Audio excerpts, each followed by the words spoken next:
এই জন্য যে বান্দা এখনো সুযোগ আছে। দেখেন একটা মানুষ সারা জীবন গুনাহ করতেছে, গুনাহ করতে করতে শেষ সময় আল্লাহ পাক রব্বুল আলামিন ওই ব্যক্তিকে আল্লাহ পাক রব্বুল আলামিন হেদায়েত দেয়। ওই ব্যক্তিকে একটা সময় আল্লাহ পাক রব্বুল আলামিন বুঝ দেয় যে আমি যার মধ্যে আছি এই কাজটা আসলে ঠিক না, আমাকে চলে যেতে হবে। এই স্মরণ, এই খেয়াল আল্লাহ কি সবাইকে দেয়? একটা মানুষ যখন গুনাহ করে, গুনাহের কাজ করতেই আছে, ওই ব্যক্তির উপরে আল্লাহর আযাব কি? ওই আযাব হলো ওই ব্যক্তি ওই গুনাহগার কাজ থেকে কখনো ফিরে আসতে পারবে? এটাই হলো আযাব। মানে গুনাহর কাজ থেকে যদি ফিরে আসে না পারে, তাহলে ওই অবস্থা যদি মারা যায়, তাহলে ঠিকানা কোথায় হবে? কোথায় হবে? জাহান্নামে। তার মানে আযাব কি? যে গুনাহর কাছ থেকে ফিরে না আসা। এজন্য আল্লাহর কাছে দোয়া করবেন, আপনি যে গুনাহের একটা কাজ করতেছেন, আপনি বুঝতেছেন যে এই কাজটা খারাপ, অথচ তারপরও ওই কাজ থেকে আপনি ফিরতে পারছেন না, মানে এটাই হলো আল্লাহর কাছে আপনি ফিরতে পারছেন না। দেখেন আপনি বুঝতেছেন, এই জন্যই সবে বরাত সবার নসিবে। দেখেন গত বছর যারা ছিল তারা কাজ আছে, এখন খাওয়া দাওয়া শেষ করে আপনি ঘুমায় গেলেন, সারা রাত করে গেল, আপনি দুনিয়ার মধ্যে যে পেরেশানির মধ্যে আছেন, আপনার ছেলের চাকরি হচ্ছে না, মেয়ের বিবাহ হচ্ছে না, আপনি ঋণগ্রস্ত হয়ে গেছেন। আল্লাহ পাক রব্বুল আলামিন বলতেছেন, বান্দা তুমি যে ঋণগ্রস্ত হয়েছো, আল্লাহ পাক রব্বুল আলামিন একটা সময় আছে যে আল্লাহ পাক রব্বুল আলামিন বান্দাকে ডাকে যে বান্দা কার কি অভাব আছে, কার কি আছে, কার কি চাহিদা, বান্দা তুমি চাও, চাইলে আমি তোমাকে দিয়ে দেব। তখন আপনি ঘুমের মধ্যে আছেন। কোথায় আছেন? ঘুমের মধ্যে। এই জন্য আমি ওসিয়ত করি যে মসজিদে যেহেতু আমাদের নামাজ হয়, আমরা অবশ্যই আসবো ইনশাল্লাহ।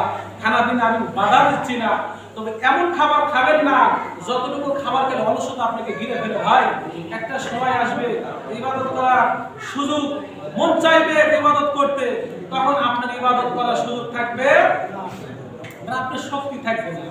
আপনি চাইবেন যে রাত্রি জেগে ইবাদত করতে, কিন্তু আপনার শরীরে শক্তি থাকবে না। মনটা চাইবে যে কপালটা সিজদা দিতে, অথচ কপাল সিজদার জায়গায় যাবে না। জরুরি কথা ঠিক কি না? এই জন্য আমরা উৎসবে পরিণত না করি, এটা কিন্তু আইনে জাহিলিয়াতের যুগের হয়। কারণ আমরা সবে বরাতকে ইবাদতের উৎসব বানাবো। কিসের উৎসব বানাবো? ইবাদতের উৎসব। এদের হাদিসের মধ্যে এসেছে যে আজকে ক্ষুদ্র কথা হলো যে গুনাহ মার্জনার অপূর্ব সুযোগ।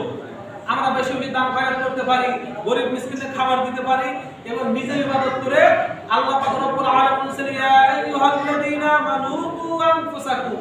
আল্লাহ বলেছেন, হে ইমানদারগণ, আগে নিজে বাঁচো, তুমি নিজে আগে বাঁচো, ওয়া আহলিকুম নার, তারপরে তোমার আহলে পরিবারকে বাঁচাও। আল্লাহ পাক রব্বুল আলামিন বলেছেন, ওয়া'মুর আহলাকা বিস-সালাতি ওয়াসতাবির আলাইহা, তোমার পরিবারকে, তোমার আহলকে নামাজের হুকুম দাও। লা নাসআলুকা রিজকা, আমি তোমার কাছ থেকে খাবার চাই না বান্দা। লা নাসআলুকা রিজকা শব্দের দিকে খেয়াল করে আল্লাহ বলতেছেন, লা নাসআলুকা রিজকা, আমি তোমার কাছে খাবার চাই না। নাহনু নারযুকুক, আমি তোমাকে খাবার দেই। ওয়াল আকিবাতু লিত-তাকওয়া, এই জন্য তাকওয়াবান্ধা হলো সফল। তুমি চিন্তা করতেছো দোকানের ঝাপ বন্ধ করলে, দোকানের সামনে 5 জন কাস্টমার এসেছে, মসজিদে আযান হয়ে গেছে, জামাতের টাইম 4:15, এখন যদি মসজিদে এই দোকানের ঝাপটা বন্ধ করি, কতগুলো কাস্টমার ফিরে যাবে নামাজের জন্য গেলে। এই জন্য তুমি দোকান বন্ধ করো না বান্দা, তুমি নামাজে যাও। দোকান বন্ধ করে তুমি নামাজে যাও।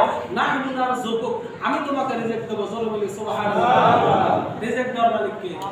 দোকানে 5 জন কাস্টমার এসে জিনিস দেখে নিল না, ফয়সালা কার? আল্লাহ। এই জন্য বুঝতে হবে রিজিক দেয় আল্লাহ। রিজিকের জন্য আপনি আল্লাহর ইবাদত। আল্লাহ বলতেছেন, বান্দা এই পুরো পৃথিবীটাকে আমি সৃষ্টি করেছি, আসমান জমিন আমি আল্লাহ পাক রব্বুল আলামিনের সৃষ্টি, তোমাকে রিজিকও আমি দেই। এই জন্যই সবে বরাত এখানে আমাদের ইবাদত করতে হবে। এখানে খাবারের উৎসব আয়োজন করে আপনি খাবার উৎসব, আপনি গরিব মিসকিনকে খাবার দিচ্ছেন, ভালো কথা, মানুষকে খাওয়ানো খুব ভালো কথা, কিন্তু আপনার যে নিজের প্রতি আল্লাহর প্রতি আল্লাহর জন্য একটা হক আছে ইবাদত করা, এই কপালটাকে সিজদা দেওয়া, এই কাজ করার দরকার আছে না নাই? এটা সবথেকে বড়। আপনি রাত্রি যখন সবাই ঘুমিয়ে যায়, তখন আল্লাহ আর আপনি ছাড়া আর কেউ নেই, ওই সময় ইবাদত করে দেখেন না ভাই, একটা দিন একটা দিন সারা জীবন আপনি ক্লান্ত অস্থিরতা আপনি জীবন শেষ করে দিয়েছেন, একটি দিন তাহাজ্জুদের 2 রাকাত সালাত করে আপনার কষ্টগুলো আল্লাহর কাছে শেয়ার করেন যে আল্লাহ আমি এত বিপদের মধ্যে আছি, আমার জীবনের পেরেশানি শেষ একটা দিন করে দেখেন না, আল্লাহর কাছে মনের কথাগুলো ছেড়ে দেন, দেখেন তো আল্লাহ আপনাকে বাঁচায় রাখে।